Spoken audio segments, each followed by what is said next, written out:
Marielle, direto de Juiz City, onde eu tenho grandes amigos lá, Eloir e vários outros amigos. Oi? Boa noite. Boa noite, já comecei cedo na água hoje. Tu tava falando do casaco e eu tava aqui. Canguru, canguru. Canguru, é mesmo, tem o canguru. Eu tava até soprando a cola e tu não tava me ouvindo. Bem-vinda, que bom que você aceitou, né, o meu convite. Na verdade, é uma das pessoas que essa pandemia, digamos assim, né, transformou não só um número de seguidores no meu Facebook, mas uma pessoa querida, uma amiga que nos encontramos brevemente nos teatros da vida, né, e que agora vamos poder trocar uma ideia. É o que eu te disse, é uma conversa entre amigos com amigos na volta. Então, estamos bem. O teu microfone Amizade não tem... Tá falhando? Ele tá fazendo um ruidinho assim. Agora parou. Agora parou. Tá. A amizade não precisa estar presente, né? Ah, sim. Queridos amigos que eu tenho, poucos, né? Mas é desse tipo. Fica muito tempo sem se ver, mas se vê, parece que foi ontem, assim, que não se perde, o carinho não se perde, isso é amizade. Mas sabe que eu fiquei curioso com o teu sobrenome. É sobrenome Oara ou é segundo nome? Não, é segundo nome. Só que o meu nome, ele é desse tamanho. Então, se eu fosse colocar meu sobrenome em qualquer coisa, então eu uso só o Marielle Oara, né? Que a minha avó diz que ela inventou, mas existem outros Oaras por aí, então, né? Fica meio estranho esse negócio. E o sobrenome é muito comprido. Daí fica só o Oara, aliás, as pessoas, nome, Marielle, sobrenome Oara, porque se for falar o resto, é complicado. Não, que eu fiquei curioso porque não é comum, né? Não é comum Sim, o teu eu achava que era apelido. Aí depois eu fui ver que era sobrenome também. Porque preto é um apelido muito comum, né? Mas eu não posso revelar aqui numa live é que nós temos os amigos, mas nós temos muitos espiões aqui, sabe? Ah, sim. Então o pessoal não pode saber, que preto é apelido. O pessoal não pode saber que é Que verdade. pode ser. Ah, sim, então tá. Eu que te agradeço, então, o convite por fazer parte disso, por poder conversar um pouco, né? Eu já acompanhei outras lives, é legal porque a gente tá tão fechado, né? Tá tão restrito, assim, que tu começa a enxergar um pouco o universo do outro e entender a diversidade de profissões que tem e de visões, assim, eu achei muito bacana. Então, eu te agradeço pelo convite. Você sabe que eu devo ter parentes por parte de pai espalhados por aí, porque o meu avô morou entre Juí, Cruz Alta, eu devo ter uns primos aí, são bem índios, por sinal. A minha família a minha família por parte de pai é indígena, né? Então todos têm umas características índios. Então aí já fica explicado o porquê da origem, né, do preto, porque pelo lado da minha mãe são tudo alemão, são tudo italiano, são tudo clarinho. Então quando eu nasci, para te ter uma ideia como são brancos meus parentes, por parte de mãe. Mas eu sou o preto, né? Mas fala um pouco aí sobre a tua profissão. Você é de Juí mesmo? Já se aventurou pelo mundo? Ou teu mundo, por enquanto, é aí? Como é que foi o teu interesse, esse chamado aí para nutrição, para cuidar dessa importância, né, que seja, é o combustível para o nosso corpo físico? Tá cortando um pouquinho, mas acho que eu entendi tua pergunta. Dá pra ouvir bem o meu? Sim. Eu não sou de Juí. Eu vim pra cá em 2012 para estudar e aí acabei estudando, trabalhando, ficando aqui até o final da faculdade e a gente foi permanecendo. Na verdade, mais por conta da parte espírita, né, que depois a gente vai falar também um pouco, a gente se aquerenciou aqui, que nem diz o gaúcho. Eu sou de São Luís e São Luís Gonzaga, e não querendo te imitar, mas eu também tenho sangue indígena. Tanto que a gente tem parentes que me chamam de bugrinha, né? Por causa dessa mistura. Então, aqui em Juí é tida como a terra das etnias, né? Porque aqui tem todo tipo de cultura. Isso é muito rico, é muito legal. Mas respondendo a tua pergunta com relação à nutrição, nunca me passou pela cabeça fazer nutrição. Assim, não foi uma coisa que, eu quero ser nutricionista. Bem capaz eu queria ser cantora ou veterinária. Tudo a ver uma coisa com a outra. E aí surgiu alguns cursos e tal, porque eu não tinha certeza quando eu fui fazer vestibular, e fui tentando bolsa de ProUni aqui e ali. E aí eu tinha feito um curso de tecnologia de alimentos e eu pensei, por que não tentar fazer nutrição, né? Algo que tem a ver, enfim.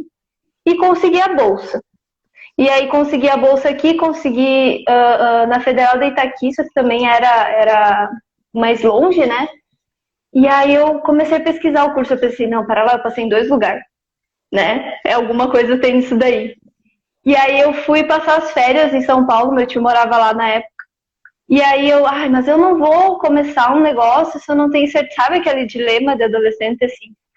Não tenho certeza, não tenho certeza. E eu tava na rodoviária e eu achei um livro de nutrição.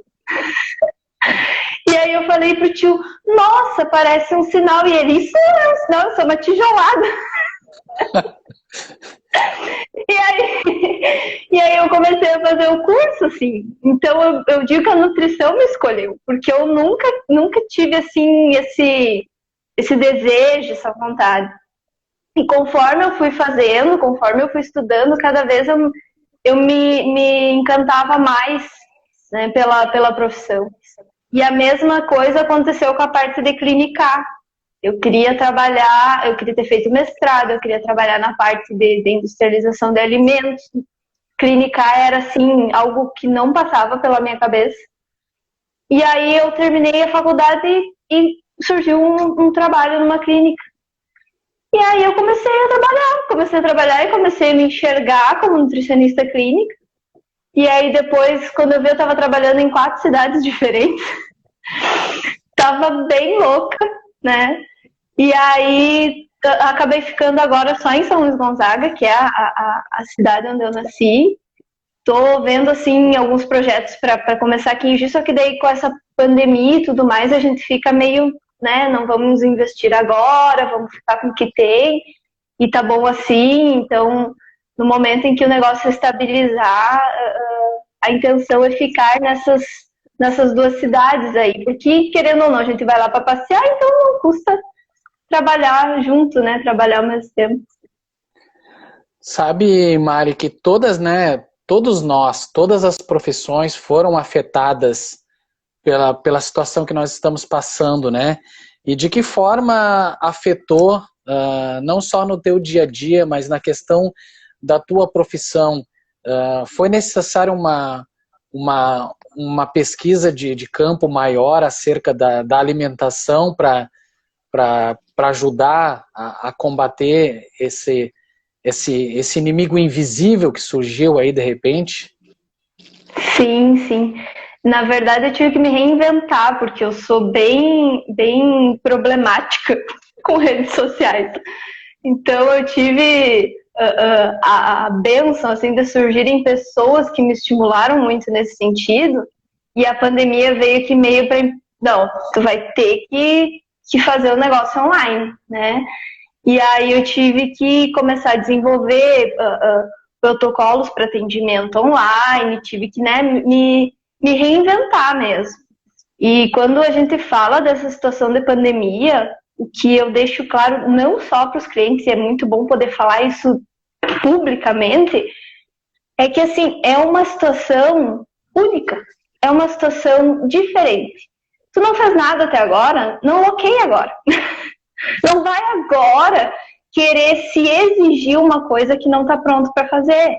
Né? Então tem gente que está assim, desesperado pelo descontrole com a alimentação.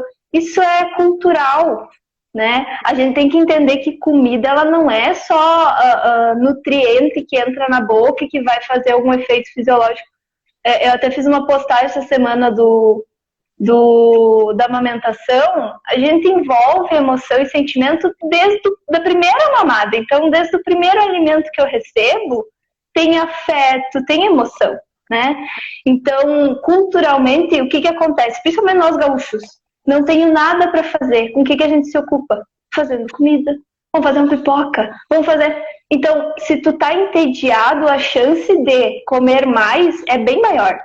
Então, entender o que te leva a comer, entender essa questão comportamental é o que tem ajudado a maioria dos clientes, e espero que ajude quem esteja nos assistindo também, a entender por que tem essa ansiedade toda, né? E sem falar que é só notícia ruim, é só assim uma atmosfera de notícias assim que deixam a gente mais ansioso, mais desestabilizado, e mais eu quero comer, e mais eu quero... Então, agora não é hora da gente querer restringir, porque vai fazer uma restrição, de repente baixa a imunidade e vem outros problemas, né? Mas tentar controlar um pouco, entender o que é fome e o que é essa questão comportamental, né? Porque a gente não come só por fome. E que bom que a gente não come só por fome, porque senão não teria sentido nenhum a gente se alimentar, né? Tanto que como eu falei, a primeira sensação que a gente tem do peito já é afeto. É pra gente pegar gosto por comer. Senão é uma questão vital, né? Então, se a gente não tivesse amor por se alimentar, o que a gente ia fazer? A gente ia morrer à míngua. Né? Eu acredito que o Papai do Céu é tão sábio, né? Que ele nos deu esses prazeres, né, do corpo físico, porque certamente conhecendo a nossa ignorância ainda, certamente ele pensou assim, olha, se eu não der prazer para eles na hora de comer, gastar em carro, eles vão gastar em um monte de coisa, eles não vão se alimentar e vão ficar doentes. Né? Bem isso. Vão encurtar o tempo lá, né? Mas essa questão é bem isso que tu falou, a gente tem preferências, né? Tudo por proteção instintiva, a preferência pelo doce, nada é à toa, né? É tudo para preservação da vida mesmo. Como tu disse, Deus é perfeito, nos formulou para que a gente sobrevivesse o mais tempo possível e melhor. Né? O problema é que a gente corrompeu a nossa alimentação, né? A gente não come mais comida natural, a gente corrompeu o nosso paladar, e aí é que a gente, no geral, como sociedade, complicou com tudo. Então, a partir do momento que estava comendo fruta, verdura, raízes, caçando, tava tudo legal, né? Mas aí começou a inventar uns produtinhos aí cheios de açúcar, gordura e sal, aí o negócio começou a desandar. E é incrível, né, Mari, como é uma coisa até meio cruel, né? Como tem, de repente, existem profissionais de todos os tipos, né? Mas existem aqueles cruéis que eles elaboram uma fórmula, uma coisa, sabendo como vão nos pegar, como vão ganhar dinheiro e como vão causar prazer e ao mesmo tempo nos destruir, né? Exato, a indústria ela visa lucro, né? Lucro. A indústria não vai visar saúde, não vai... O que a gente está vendo é uma transição, como o que determina o que vai ser produzido é a demanda da massa, né, do mercado, enfim, aí a gente vê um pouco mais de preocupação nesse investimento, assim, de fazer alguns produtos com ar de saudável, o que não garante que é saudável, né? Mas a indústria, ela visa lucro, e a forma de obter mais lucro é um alimento que tu não consiga parar de comer, né? Uma bolachinha, aquela bolachinha que tu não consegue ver o fim, aquele salgadinho que, meu Deus, tem apelação, assim, por parte. É a mesma coisa que eu falo, abre um salgadinho numa sala de aula, todo mundo olha pra trás, porque é chamativo, né? As embalagens são lindas. Uma criança num supermercado é para se perder mesmo, é para se jogar no chão e chorar porque eu quero, porque é lindo. E se vem com um brinquedinho, então, ai, nós estamos errados. Não, Porque é impossível tu não chamar atenção, não querer aquilo, né? E é bem isso que tu falou, tem profissionais que não têm essa visão de... Eu acho que é uma razão do porquê fazem, do porquê executam o trabalho, né? Não só na produção de alimentos, a gente vê isso na própria indústria de emagrecimento, né? Profissionais vendendo assim, perca tanto peso em tantos dias. Produto emagrecedor, fórmula mirabolante. Se isso tudo resolvesse, pronto, né? A gente não precisava estudar tanto tempo para conseguir entender o universo individual que é o paciente. E nada me garante que eu ainda vou conseguir ajudar da melhor forma que ele precisa. Então, essas coisas muito práticas e muito com promessas de que vão fazer algo por você, elas estão bem equivocadas. Na verdade, também é na indústria em geral, né? As pessoas que... Até a questão da religião, as pessoas que querem vender a sua religião, elas vendem coisas milagrosas porque sabem que nós, seres humanos, somos acomodados, a gente quer milagre, a gente quer que uma coisa resulte rapidamente, e assim eles acabam nos conquistando o terreno. Deixa eu falar aqui, tem um monte de pessoal, Lamares, lá de Araraquara, São Paulo. Depois que descobri que a bolacha pretinha com recheio branco é resto de massa queimada das máquinas, nunca mais comi. Eu adorei aqui a forma que se identifica aqui. Aqui te pariu, que amor. Essa é minha cliente, ela é doula. Ela faz um trabalho lindo com maternidade. Um beijo para você. Eu tenho uma amada amiga, querida amiga de Canela, que é a Heloíse, que também é doula e que faz lives conosco aqui, pelo menos de 15 em 15 dias. Ela, dependendo do brinquedinho, até adulto quer. A Vivi Rodrigues, depois que inventaram o pudim, eu me perdi. A Florença fala, né? Nunca tinha ouvido falar assim sobre alimentação e como Deus é perfeito nos deu esses prazeres. É, exatamente. Um oi pra Chica, pra Luana,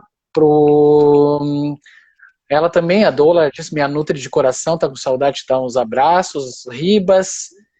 E eu me perdi aqui, muita gente, que legal, um monte de gente aqui interagindo.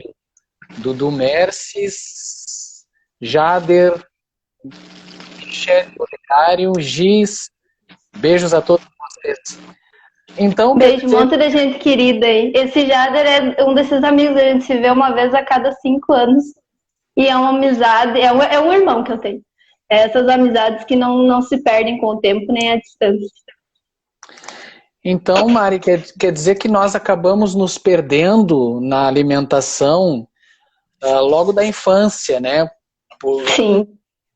O que chega a doer, né? Tu vê uma mãe dar aquele salgadinho para um bebê de 1 ano, de 2 anos, chega a doer nada, né? Refrigerante, dói. E assim, eu ainda, antes eu era mais fiscal de prato, sabe? Mas isso me tirava muito a paz. O que é fiscal de prato? Aquela pessoa que fica reparando e querendo palpitar na vida alheia. Então, eu mal consigo cuidar de mim, né? E aí eu desisti disso. O que eu faço? Quando me perguntam alguma coisa de muito boa vontade, eu respondo. Mas ainda assim, a gente não vai corrigir um problema que é global. Como tu mesmo falou, essa questão de salgadinho, refrigerante, enfim. O que a gente come aqui nos 4 cantos do mundo tem o mesmo alimento, só que nos 4 cantos do mundo a gente não tem a mesma cultura, a gente não tem a mesma religião, a gente não tem a mesma produção de alimentos. Então, por quê? Que a alimentação ela vai ser igual porque faz sentido, né, uma coisa que dura a distância e o tempo dessa forma, sendo que a gente sabe que comida de verdade apodrece, comida de verdade estraga, né? Então, o que tem ali que é tão chamativo e que eu posso conservar e distribuir por tudo? Então, é essa questão aí do paladar, de termos corrompido o nosso paladar. Porque não é uma coisa assim, às vezes tem gente que culpabiliza a pessoa que está com algum problema de peso, né, excesso de peso ou alguma dificuldade de compulsão alimentar. Ai, falta vontade. Ai, falta, né, esforço, falta... Não falta conhecimento. A gente tem um monte de informação atirada, né? Um monte de pessoas que não têm informação e às vezes até têm informação também fazendo alguns desserviços na internet, infelizmente, aumentando ainda mais essa culpabilização da pessoa, do indivíduo, sendo que isso é um problema mundial, é global, né? E aí a gente, quando explica isso para a pessoa, que ela entende, não é um problema meu, não sou defeituosa, que é uma questão cultural, a cultura alimentar se globalizou, aí consegue voltar às origens, aí a gente consegue fazer um trabalho de mudança de paladar, de mudança comportamental, e é difícil, porque tu acaba virando meio que o ETzinho, né? Tá num ambiente, eu sou o ETzinho na maioria dos lugares, não só pela beleza, mas por essa questão, porque, e ainda por cima eu sou espírita, eu sou muito ET, né? Eu como diferente, eu penso diferente de muitas coisas, então a gente vai ter que se adaptar a ser olhada como a chata, a metida, né? Não é essa a questão. É que a gente acaba acumulando, não quer dizer que eu não vá me permitir comer alguma coisa assim, o pudim, não vou, né, condenar o coitado do pudim, o problema não é o pudim.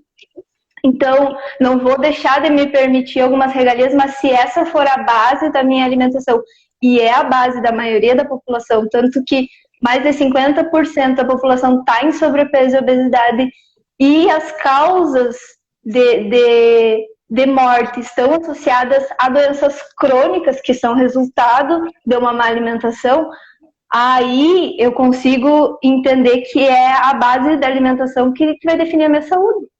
Então, até não é nem um investimento, porque é mais barato comer saudável. Eu brinco com meus clientes, o que tu economizar no mercado, tu paga nutricionista. É mais barato comer saudável. E essa visão, desenvolver essa visão, que a gente está comendo muito cultural. A gente é o único animal que não aprende a comer. A gente se cria numa cultura alimentar, né? Aprendi a comer com a minha mãe, que aprendeu a comer com a minha avó, que aprendeu a comer com a minha... Então, eu me criei numa cultura alimentar. E se a cultura alimentar globalizou e as doenças, por isso, também estão, né, muito parecidas em todos os lugares, opa, o que está acontecendo?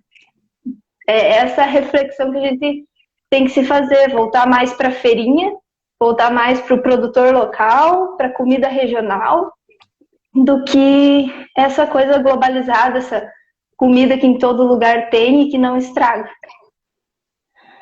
A nossa amiga aqui, ela entrou também na pauta que nós falamos, né, da questão, o pai maior, né, sabiamente, já construiu todos os nossos sentidos, já sabe, como qualquer pai já sabe onde o filho vai ir só pelo olhar, né? Então, esses alimentos que a terra nos produz, né, eles já são suficientes para nos manter bem fisicamente, né? Mas é aquele negócio, o diabinho, entre aspas, né, criou os produtos esses que nos dão a satisfação. A gente gosta, a gente vicia, a gente acha que é isso, né? Que é isso e deu. Aqui fala uma pessoa que só não toma mais Coca-Cola zero porque está em quarentena. Porque se eu estivesse na rua, né, era um tempo todo. E, claro, o nosso corpo é um templo, né? Então nós temos que Nós temos que cuidar, né?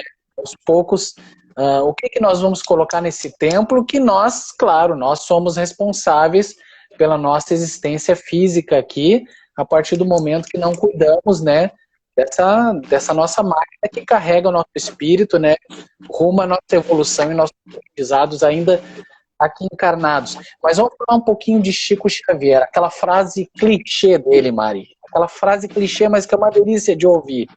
Que é, embora a gente não possa voltar atrás e fazer um novo começo, todos nós podemos recomeçar agora e fazer um novo fim.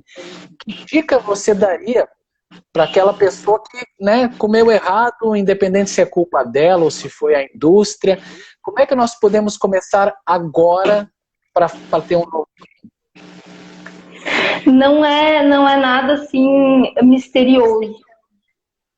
O que a gente tem que ter em mente é que, como qualquer vício, a gente vai sentir falta, né? Como tu falou da Coca-Cola, a gente tá usando a marca, mas qualquer refrigerante. Quando tu vai abandonar um vício, tu tende a ter sensações de abstinência.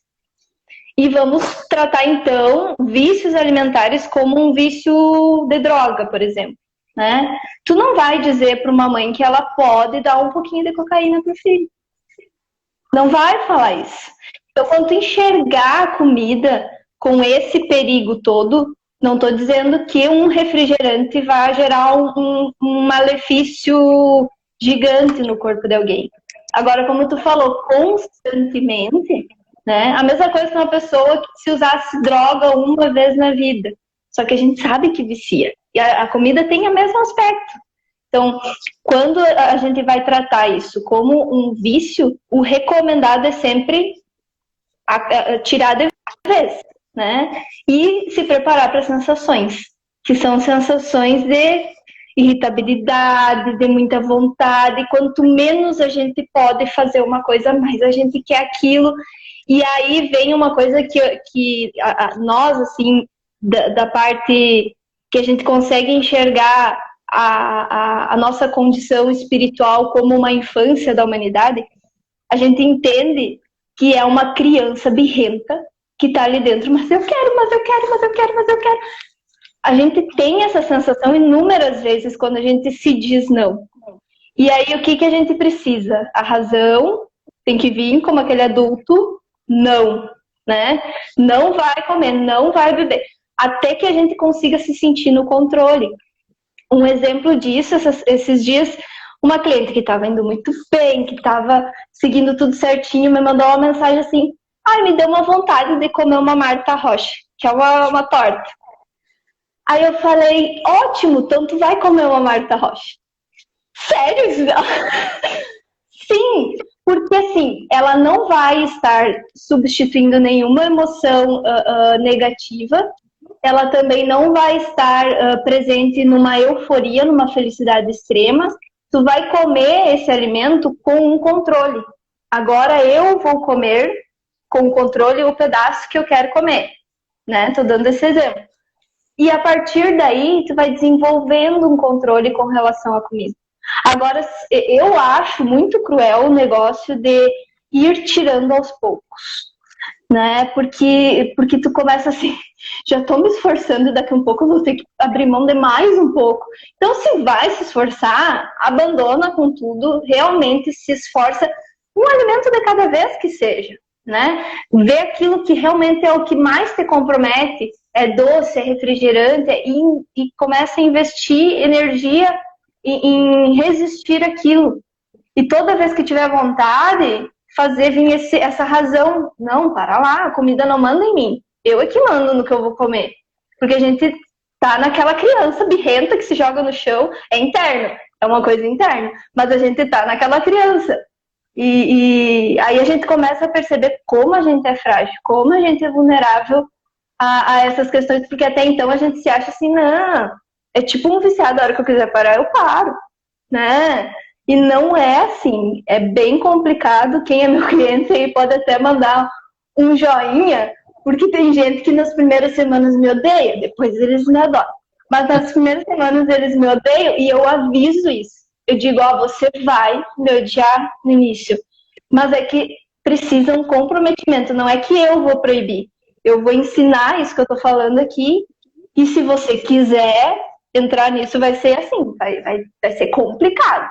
Aí depois que passa aquela sensação, né, de maturidade, eu mando no que eu como, é muito bom. Viu, Mari? Eu saí, eu comi tal coisa. Essa da Marta Rocha, ela me disse, nem teve tanta graça assim, porque não comeu com todo aquele sentimento, né, de recompensa ou de compensação, era só o alimento dela. Não tinha nada, nenhum afeto, nenhum desafeto ali, era isso. E isso é se reeducar. E aí, acho que eu fugi um pouco da tua pergunta. Não, estamos no caminho. Mas nessa situação de o que eu aconselharia é voltar para o natural. Cuidar desses vícios e voltar para o natural. Então, como eu disse, a comida da feirinha, a comida do produtor local, né? Agora eu descobri uma que entrega em casa, estou realmente realizada. Aquele leite colonial, aquele queijo colonial, aquela produção que tu sabe de onde vem, que tu tem noção, né, de quem é. Ai, sujinho de terra. Que terra? Lava a terra. O do mercado ele é mais bonito, mas é cheio de veneno, né? Ai, a fruta é feinha. Sim, mas ela é natural, né? Não existe, na verdade, orgânico hoje em dia. Mas é pelo menos feito com o mínimo possível. Né? Não, por que não existe orgânico? Porque a gente tem agrotóxico por tudo, então não tem uma produção 100% orgânica. Mas aquele produtor que procura fazer o mais próximo né? O mais próximo do natural. E aí tu comendo alimentos mais naturais, é a mesma questão da hidratação. Quanto melhor eu como, quanto mais hidratado eu tô, mais eu quero me hidratar e melhor eu quero comer. E aí a gente começa a ver mudanças no corpo fantásticas. Não no corpo, assim, de peso, não, mudanças de pele, de humor, de energia. Eu vivia sonolento e agora eu tenho um pique. Eu vivia com fome e agora não. Né? Mudanças de todo tipo, benefícios que nem tu falou de a pessoa comeu mal a vida inteira, mas eu tenho idosos que mudaram significativamente colesterol, triglicerídeo, aqueles marcadores perigosos de saúde. E aí eu brinco, tá, mas e daí quantos anos eu consegui te ensinar a ter? Porque a pessoa vai adquirir mais tempo e melhor qualidade de vida. Né? Os meus idosos são maravilhosos, beijos para eles, eles são os mais engajados que tem. Querem todos chegar aos 100. Mas é nesse sentido, quanto mais natural, melhor, e quanto mais a gente conseguir ser dono do que a gente come, crítico com relação ao que a gente come, é o mercado que faz o produto, não é o produto que faz o que eu tenho que estar adquirindo, né? Eu não como por causa dos outros, eu tenho que pensar que comer é uma escolha, sim, é uma escolha minha, e pode ser uma escolha política, né? Eu posso mudar toda essa questão de produção de alimentos a partir de uma escolha que eu faço. Se todo mundo escolher melhor, que perigo. Que um pouco vão denunciar nos vídeos. A Florença aqui, ela fala, né, apresentar comida de verdade, né, primeiramente às crianças, para ir se acostumando, elas assim promovendo a maior qualidade de vida, né, prolongar o tempo na Terra para cumprir as suas tarefas. Aí a Estela também, que é psicóloga, né, ela fala que a comida é extremamente ligada aos afetos, né, pela avó, pela avó, pelo papai, que consegue.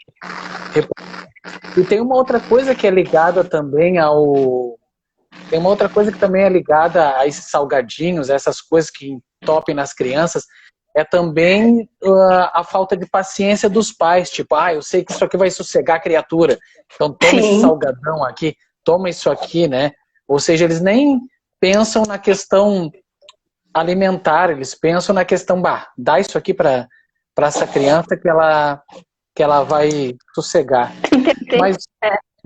Mas, Mari, é o seguinte, muito se fala em emagrecimento, mas existe muitas pessoas que querem engordar, que querem fazer o inverso, o tratamento ao inverso. Você conhece casos assim? O que você poderia falar a respeito? Eu tenho para dizer que é muito difícil. O que acontece? Vamos pensar cientificamente uma projeção, tá? Cientificamente eu posso projetar, pensando em emagrecimento, uma redução de 2 quilos de peso por mês, assegurando que a pessoa vai perder apenas massa gorda. Ou seja, emagrecer é perder massa gorda, tá? Gordura corporal. Pode perder mais? Pode, mas aí depende do metabolismo da pessoa, enfim, é uma particularidade. Eu, como profissional, eu posso estimar isso. Quando a gente fala de hipertrofia, que é o que tu falou, porque a pessoa que quer engordar, ela não quer ganhar gordura, ela quer ganhar músculo. A média é de 500 gramas a 800 gramas. Então é bem lento o processo. E tem que cuidar muito bem a alimentação, tanto quanto quem quer emagrecer. Também tem algumas restrições. Por exemplo, vamos pensar um doce. Eu posso fazer uma hiperglicemia, digamos, vou tentar não entrar em termos muito técnicos, mas eu posso, de repente, ao consumir um doce, produzir gordura e perder massa muscular. Posso, né? Dependendo de como está meu metabolismo. Então, às vezes, a pessoa acha que quer engordar e vai ter que comer de tudo. Não, eu quero engordar, então o que vier vira uma draga, né? Aí engorda, ganha massa gorda. Tu já deve conhecer pessoas que são assim, magrinhas, daqui a pouco, tipo um bacu. De uma hora para outra, a pessoa engordou um monte, porque perdeu o controle da produção de massa gorda. Começou a entrar nessa neura de querer engordar, né, a todo custo, e ganhar massa muscular é uma construção. Ganhar massa muscular envolve se alimentar de forma bem regrada e estímulo da musculação. A gente não vai construir massa muscular só comendo. É complicado. E ainda tem que ouvir, às vezes, as pessoas quando eu digo para fazer musculação: eu não quero ficar maromba. Quem me dera? Quem me dera? Se mata para, no mínimo, manter ali o percentual adequado de massa muscular. Para ficar maromba, tem que viver para isso. Não é assim fácil. Mas agora, entrando na parte espírita da nossa conversa, eu quero primeiro falar contigo da coisa mais importante, que eu acho que o espírita deve estar com mais saudade, é dos lanches espíritas. O espírita adora um lanche. E aí, como é que a Nutri Mari, ela indicaria de transformar os lanches, fazer um lanche espírita? O que seria um lanche espírita, um lanche na versão, na visão da Mari, que fosse saboroso e que também nos ajudasse o espírito também? Acho que eu vou receber alguns dardos mentais agora. Porque eu faço bem a cega, assim, né? Quando a gente vai falar de alimentação assim pública, eu não me manifesto muito, porque a gente tem que pensar o seguinte: como espírita, o que é mais importante? A gente estava falando alimento do corpo e alimento do espírito, né? Então vamos entrar na questão espiritual. É a mudança, né, minha moral, é o meu melhoramento, né, enquanto pessoa, enquanto indivíduo. Se tu vai parar para pensar, todos aqueles exemplos que nós temos, eles não estavam preocupados com a alimentação, né?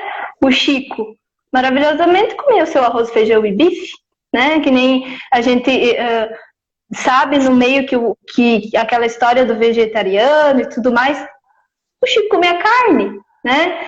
Então, o que a gente tem que pensar? O mais importante é o alimento do espírito. Mas se eu consigo, e agora a gente tem acesso a essas informações, então, e eu quero pensar nesse sentido, enquanto entidade, ou enquanto, né, produção de reunião espírita e tudo mais, né, de congresso, enfim, fruta é barato, fruta tá ali. Quem não gosta de fruta? É muito raro, né? O bom e velho cafezinho que todo mundo gosta, chá, não precisa botar açúcar. Deixa separado, se alguém quer, coloca. E por que não, né? Ter alguns salgados, enfim. Mas é uma situação, né? É um ambiente que a pessoa vai só ter mais opções dessa questão do natural. Então, fruta é a coisa mais fácil, é só lavar e comer. Raras que a gente tem que descascar. E tem gente que fala que é prático comer um negócio que é industrializado. Como assim? Por favor, quantos frutos a gente só lava e come? É muito prático, fruta é muito prático e é barato. Bem mais barato do que salgadinho. Vai comprar uma boquinha de bergamota aí pra dar pra esse povo. Fica nos congressos fedendo a bergamota. Sabe que bergamota é um produto, Mari, que eu proíbo que as pessoas comam no camarim. Um dia um ator chegou no camarim com aquelas poncã, quando ele foi botar a mão assim, eu disse, não, vai comer isso lá na rua. E ele achou que eu tava brincando. Eu disse, não tô brincando. Vai comer lá na rua essa bergamota. Mas sabe por que eu fiz essa provocação, para ti, essa provocação entre aspas? Sim. É porque o movimento espírita ele está acompanhando a modernidade, ou seja, tem casas espíritas que não tem mais copo descartável, são os copinhos recicláveis de papelão. Tem encontros que eles já dizem, olha, não tem copo aqui, gente, tragam as suas canecas, né? Então eu acredito que também seria interessante, né, não querendo vender a nossa forma de se alimentar ou impor para o outro, né? Mas que tenha essa consciência, puxa vida, estamos aqui cuidando do espírito, né? Estudando, cuidando do planeta, né? Separando nas casas espíritas o lixo. Por que a gente não pode pensar, não vou levar mais refrigerante para esse lanche comunitário espírita, eu vou levar o suco, eu vou levar água, eu vou levar menos bolo, mas se eu quiser procurar levar um bolo não industrializado, ou seja, eu acredito que a gente possa, né, ter essa consciência também. Com certeza, com certeza. O que a gente também tem tu tá falando das pessoas, dos trabalhadores, mas a gente observa também na parte, não participo da evangelização, mas na C e D, que se tu tentar introduzir às vezes um lanche um pouco mais saudável, as crianças também não aceitam, né? Então, e muitas vezes é o alimento que eles têm ali, né, disponível, são crianças bem carentes. Então, nessas horas, até uma vez eu fui fazer uma palestra na Casa Espírita, eu trabalhava no Mesa Brasil, SESC, e aí a gente fazia palestras assim de educação alimentar em várias entidades. E aí eu estava bem no início assim do meu estágio e eu comecei com a pergunta que eu nunca mais vou fazer isso. O que vocês acham que é comer bem? E uma das crianças da primeira fileira me respondeu, é não passar fome. O meu mundo caiu naquele momento. Porque enquanto eu estava pensando que eu ia ensinar alguma coisa de alimentação saudável para eles, eles estavam já me dando uma aula de vida, né, de sobrevivência. E aí eu não perdi meu rebolado. Sim, é não passar fome. E não passar fome é comer comida de verdade. Porque a gente sabe que eles têm acesso a arroz, feijão, né, comer comida e não achar que, na verdade, vai ficar melhor se comer o salgadinho, se comer isso, se comer aquilo. Então, dar preferência para a comida bruta que seja, né? É essa que vai fazer tu ter um desenvolvimento melhor. E daí eu comecei a seguir nesse raciocínio. Mas eu me perdi totalmente aquele dia. E aí eu pensei, nunca mais eu começo uma palestra com essa pergunta. Porque se a gente estava trabalhando com entidades, né, que beneficiam essa população carente, então é óbvio que eles não vão ter acesso assim farto a uma alimentação diversificada. Eles vão ter acesso ao que tem, ao que ganha, ao que, né? E às vezes o único prazer é ir ali comprar aqueles pacotão de salgadinho que parece um isopor e eu vou julgar? É o único prazer, né? Então a gente tem que passar o conhecimento, mas também saber que nem todo mundo tem acesso às mesmas coisas. E essa é uma das barreiras que acaba tendo na parte das evangelizações, muitas vezes. E fazer o quê? Comer é melhor do que querer ensinar a comer melhor. Tem que comer. E a Mari Espírita, como é que foi o teu... Você foi pelo amor ou pela dor? E quais atividades que você faz hoje? Raros são os que vão pelo amor. Na verdade mesmo, assim, eu fui por curiosidade, enfim. Quando a gente veio morar em Juí, um amigo me falou da casa, e aí a minha família toda é umbandista, então eu vim lá de uma outra ponta, e envolve muito misticismo, né? E quando eu cheguei lá, eu lembro que eu fui toda de branco.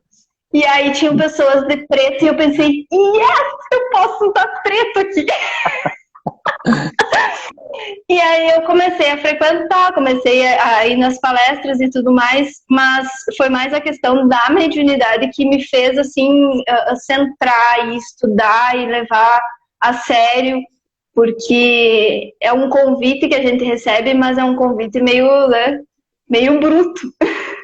Ou tu se alinha, ou tu estuda para te se entender, ou tu vai ficar, né, passando por isso um bom tempo. E aí que eu fui me enganjando mais, mas eu sou apaixonada, né, pelo trabalho, assim, até faço pouco perto do que eu gostaria de fazer, e, enfim, é uma coisa que me transformou e que me traz muita paz e que eu consigo enxergar muito um antes e um depois. É muito significativo, embora para a maioria das pessoas de repente não faça tanta diferença, mas para a gente consegue enxergar o Paulo, né? A gente consegue enxergar aquela diferença gritante, mesmo sabendo que está bem longe de atingir algum patamar bom, mas é o que dá sentido, aquilo que nós estávamos falando, dá sentido às outras coisas que eu faço. Por que eu busco trabalhar pela saúde? Por que eu tenho que me envolver com as pessoas? Qual que é a minha responsabilidade com relação ao outro? Eu estou aqui para fazer mais um plano alimentar e entregar para alguém e me pagar e deu? Ou eu estou aqui para me importar com a pessoa, com o indivíduo que está ali na minha frente? Tanto que tem muitos clientes que eu digo, vamos parar um pouco o acompanhamento nutricional e tu vai fazer um acompanhamento psicológico, porque agora eu não posso te ajudar, sendo que eu poderia ficar enrolando aquela pessoa. Esses dias eu recebi uma cliente e eu falei, primeiro tu tem que ir no médico, para depois... É essa diferença, eu acho, de visão, sabe? De que o nosso trabalho, ele não é feito só faça um trabalho e tem uma recompensa material. A recompensa, ela é bem maior que isso, e que bom que a gente tem essa oportunidade. Veja só, a gente resgata muita coisa e ainda recebe para isso. Né? É uma oportunidade tanto. Então, ser espírita me proporcionou essa questão de enxergar o outro dessa forma. Tem a questão, isso né? A questão sentido. Que nós sabemos dos irmãozinhos, né? Desencarnados, né? Que muitos ainda apegados aos prazeres terrenos, né? Muitos são os vampirizadores, ou seja, às vezes você está comendo por 4 ou 5, né? Na tua volta, né? Então aí também entra essa questão espírita, né? E juntamente com a tua questão profissional, né? Provavelmente a maioria dos clientes vão estar descobrindo agora que eu sou espírita, porque eu não costumo comentar, a não sei que alguém me siga no Face, enfim. Mas é bem isso que tu falou, a gente sabe que tem essa relação, né? Não é só a bebida, não é só a droga que pode ser vampirizada. Qualquer prazer, qualquer euforia, eles podem vir e se aproveitar disso e nos induzir a mais e mais e mais. Claro, a responsabilidade sempre cabe a nós, mas isso pode acontecer, infelizmente. E, bom, aí você já praticamente já respondeu, né, a minha última questão, porque o nosso tempo, infelizmente, terminou. Viu como foi rápido? Nossa, viu só? Eu sou uma tagarela também, eu começo a falar e... Você nasceu para isso.